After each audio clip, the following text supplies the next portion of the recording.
A pesar da súa exixencia, o Trail dos Indios Castelo de Vitres consolidouse xa como unha cita de referencia no calendario deportivo do Barbanza.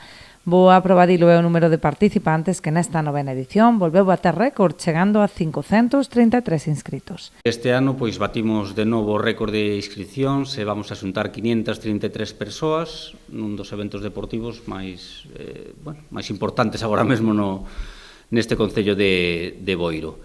A carreira este ano ten como gran novidade, digamos, que vamos a ir dende o Pazo de Goiáns, que, como todos sabedes, é un monumento que, é increíble, non? A beleza que ten, e desta maneira, pois, vamos a combinar un pouquiño de deporte, tamén co aspecto da cultura e o patrimonio propio do concello de Boiro, permitindo que, pois, toda esta xente que ven, tanto a participar como os acompañantes, pois poidan descubrir tamén pois esas outras cousas que ten Boiro, que non é nada máis pois o que a praia e o verán, senón que ten moitas outras atractivos turísticos.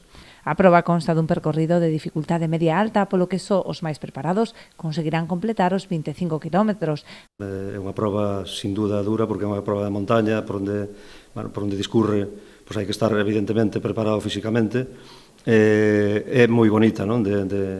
De participar e de ver, sobre todo para a xente que queira pois, acercarse ás nosas serras, ao Castelo de Vitres, por onde transcurre esta carreira, o entorno todo, non?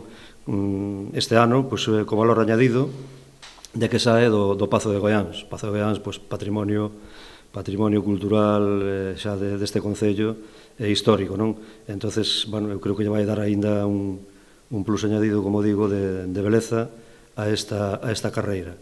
Haberá tamén distancias de 15 e 9 km e medio e unha andaina moito menos exixente.